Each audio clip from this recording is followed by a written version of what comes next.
It's all here. Literally every memory I have is written in these pages. So now I'm curious. What happens if I rewrite it? So Book of Memories is kind of a different take on Silent Hill. It's designed exclusively for the PlayStation Vita to take advantage of features like multiplayer and the touchscreen. So it's a little bit unusual if you've only played the mainstream games, but it still retains the Silent Hill atmosphere. It has a lot of classic creatures, plot elements, locations, and you know, it's kind of a celebration of all the things people love about Silent Hill in a slightly different package.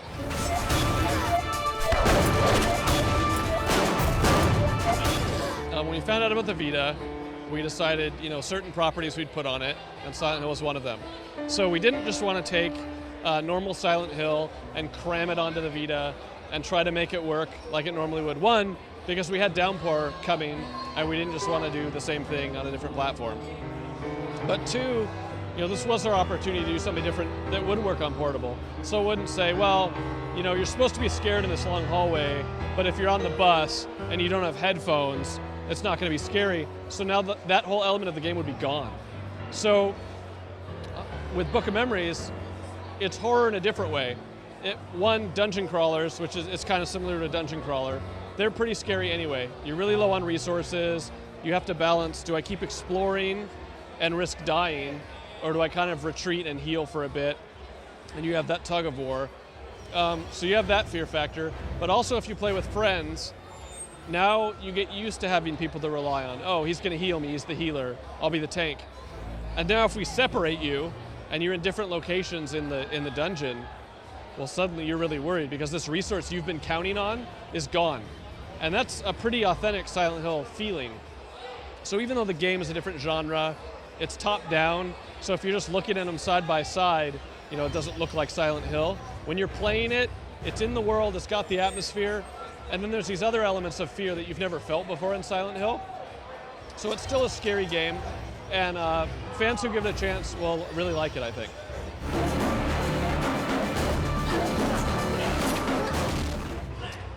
I definitely think sort of the roguelike resurgence applies to Book of Memories a little bit, but what I kind of like about it, and I'm kind of glad to be a part of it, is it's not just, here's NetHack with better graphics. They're all kind of interesting twists on it. So like Spelunky is side-scrolling, Book of Memories is horror, and part of this major franchise. Even Tokyo Jungle is kind of like a roguelike, where you're animals in post-apocalyptic Tokyo. So it's kind of taking this thing that we all know, and we all associate with medieval fantasy, and it's making it fresh and different. And so now, people who maybe didn't get into that genre can get into it. So hopefully, you know, Silent Hill fans, or horror fans in general, can try Book of Memories. It's not as stat heavy as some roguelikes would be. You know, you're not required to just totally kit out your character in the perfect, ideal setup. So it's a little more friendly than like a Diablo 3 or something. So hopefully it gets a lot of people into the genre that normally wouldn't. And then maybe people who do like that genre more into Silent Hill, and maybe they'll give that a try as well. Some of Silent Hill's creepier creatures are back. Obviously, Pyramid Head and the nurses will make an appearance.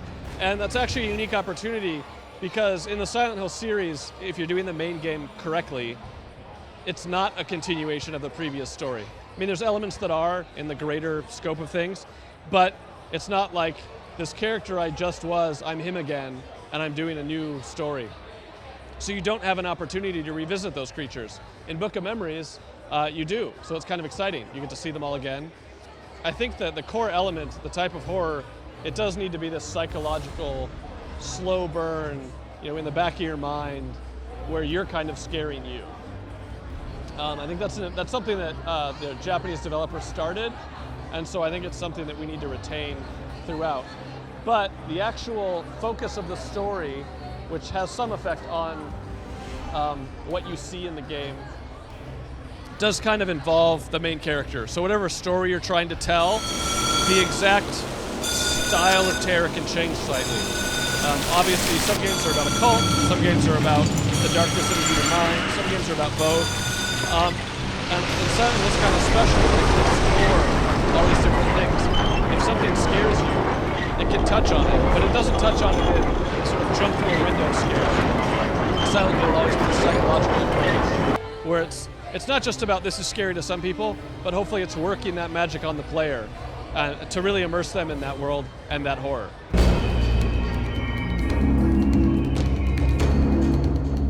Survival horror over the years has gone through sort of various stages.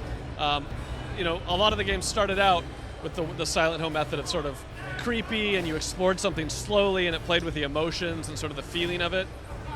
But then lately a lot of the bigger franchises have gone in an action direction. I honestly think that's because the old games sort of relied on clunky controls, the fixed camera, and they were really advanced looking at the time, so people accepted that as this is how these are. Nowadays, if you compare them to a Halo or a Call of Duty, they feel dated. So some different series have sort of gone in that action direction. And they go, okay, well, we'll just make an action game. It'll have creepy monsters, and it'll continue our story, and people will accept it. And a lot of fans do, and that's fine. But I think with Silent Hill, it's been important to stay true to that slower, more psychological horror. And the interesting thing is that the more indie efforts, like Amnesia, have gone in the Silent Hill direction, and they're all about atmosphere, which leads me to think that the horror gamers really do like that approach. They really do want this weird, not like other games feeling, whereas maybe a lot of companies are assuming we should be like these other games. These other games do good business, so we'll do good business if we're like them. And I'm not sure that's necessarily true. So I hope a lot of the more indie and fan-developed games show that, you know, horror doesn't have to pander to this. Horror can be this different genre that doesn't play like everything else.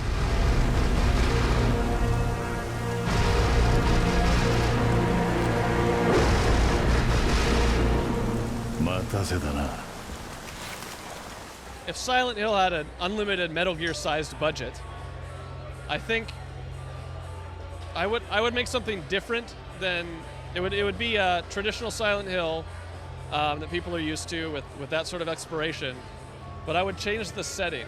A lot of horror games are in a modern setting, and we see things we see in everyday life, and they're presented in a creepy way, and that scares us, which is good. It definitely works, but I think the horror genre has grown enough that we can sort of experiment with what scares different types of people. And I'll keep it close to my vest in case I do one day get an unlimited Metal Gear-sized budget. But it would be very different. Silent Hill Book of Memories has several endings, and there is definitely a joke ending among them. Honestly, Book of Memories kind of has my unlimited budget UFO ending. It took us a while to come up with the perfect storyline for the game. You know, I took a lot of different approaches. I wrote up a lot of different story concepts.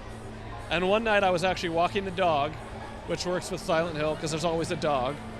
And I kind of turned one of them into a joke. And I thought, this would be the perfect joke ending. This might be my favorite joke ending. And so I forced the developer to put it in the game. So hopefully people look forward to that. My favorite Silent Hill that I have not worked on is definitely Silent Hill 2. Just because, as a gamer, again, I wasn't working on Silent Hill at the time, it really was a step forward in game storytelling. Just games could accomplish, you know, everyone feels like games can accomplish more in their storytelling, and Silent Hill 2 actually did. And I'm not sure there's really games currently that have matched that as far as like applicable to real life. Like, oh man, this resonates with me as a person. So Silent Hill 2 has to be my favorite. Of course, once I got to work on Silent Hill, I took my favorite elements of Silent Hill 2. I didn't want to just take them and rehash them in the games, but sort of, you know, why did I think this was interesting? Why did this touch me? And then what do I have to say that can do that to someone else? And I really think Shattered Memories on the Wii accomplished that, I hope. For me, it did. And Book of Memories has some cool stuff in there too, if people delve into the story and really ponder it. There's some some serious stuff in there. I hope everyone checks out Book of Memories as well as the new movie, and everyone with the chance can go to the Haunted Mansions at Universal. Book of Memories comes out for the PS Vita on October 16th in the US.